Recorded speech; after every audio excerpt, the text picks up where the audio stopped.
All right, so a few more things that we need to know about doing tangent graphs. So changing the period and the asymptotes. Okay, so the period in this, like the mother function, it starts at pi.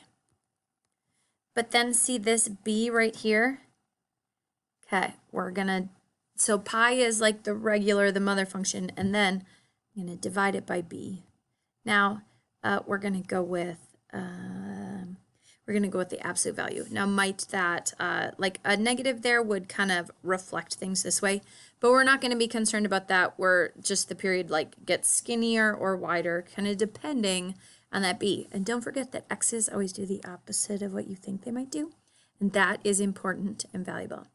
Okay, now the asymptotes, remember the original one? They were at the odd multiples of pi over 2, right? However, when we did that pi over 2, so I'm going to do pi over 2, but then it's going to change a little bit depending on this, that b that we have. Okay, so if that's the case, let's look. Oh, and amplitude. We just don't have an amplitude. It might get like taller and stretch out, but it doesn't have an amplitude. But this A is going to tell us, like, does it stretch up? Does it squash down? Okay. So let's try one. This 2 right here, that 2 is very important, but that's your A. And then let's see, what's this? That right there, your B is 1. So the period is not going to change from the mother. Okay, so what I'm going to do, I'm going to grab my highlighter, and I know that if it's pi, like I always start at 0, 0, just because of this, like at 0, the tangent was 0. So it always, like in the mother function, you start at 0, 0. That's really important. Okay, and then, so if I want to go pi, I have to go half this way. So half a pi, so half a pi over here, and half a pi over this way. And then it's just at all of the odd half pi's. So whether that be positive or negative, the odd half pi's. And do you see that because I'm kind of counting by fourths, there's going to be another one like over, yikes, over, like if I make another one of those. Another one, oh gosh, like the phone is ringing, all the things are happening. Okay, it's going to be like over here. I can't even make it. Oh my gosh, this is a wreck. Okay, like right over there, close enough? Okay, so I'm going to go in and put, it's not my phone because I'm like in the recording studio. Okay, anyway, so I'm going to put in some dots right here. Now, remember how before it was at 1, 1? But now it's 2, so it actually is 1 times 2. So that's kind of where my first point is going to be. And this one would have been at -1, but we're going to go down. Okay, so same. Should like go answer that phone because the people are not here. I'll be right back. Okay, so then one here. Gosh, it's like a little person calling a little person and they just like won't hang up. Okay, so here and here and here.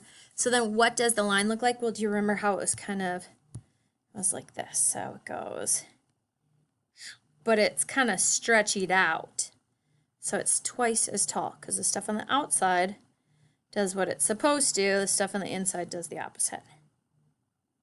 Okay, do you see how I could just like it just keeps going over and over and over and over and over again. Okay, let's try this one. 1/3. Is that an up and down or a side to side? Side to side. Okay, so the original period would be pi, but then I divide it by 1/3. Well, if you divide by 1/3, that actually means you go times 3. So the period is now going to be 3 pi. So think about that for a second. That means the middle, like we're going to start in the middle, right? So the first point is right here. So if it's 3 pi, I have to go 1.5 pi's this way and 1.5 pi's this way, which is actually 1.5 is 3/2 pi. it is. There it is. Okay, now this gets really wide. Okay, so now that second piece over. Remember how we always do things in halves? Okay, it's not like getting any taller. So my next thing is going to be 1 high, but it has to be like halfway between these things. So halfway between 0 and 3. 1, 2, I think it's right here.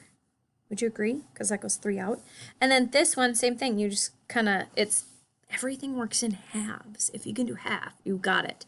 So we know the height is 1 up, 1 down, and it's halfway from the middle to the asymptote. So then I just go,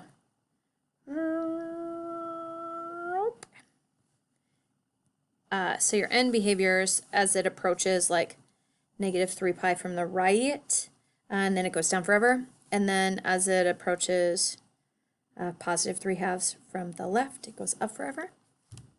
How cool is that? All right, I think we've got time for one more in this little video. You can stop if you want, or if you're like, ooh, what's the next one? There it is. Oh, 2 things happening. Okay, so it squashes, and then something happens with the period. Okay, so the period would be pi, and then it cuts in half. So the period is now pi/2. Okay. Okay, so let's make this bigger.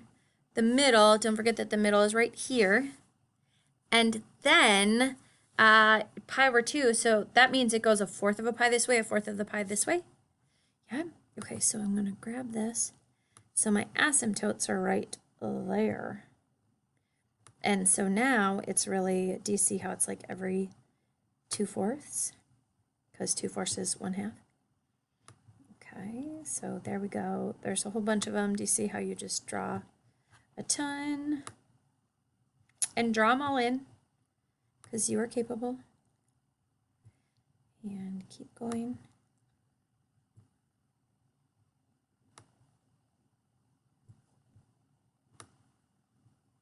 Okay, now it used to be 1 high, but now it's half as much.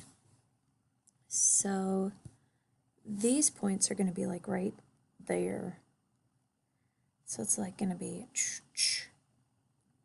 so this is hard to do it with dots here, but do you see how it's going like that?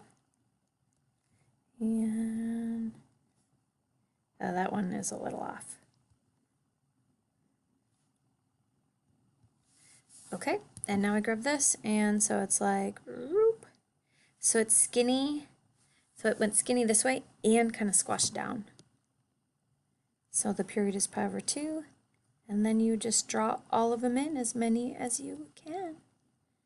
There it is.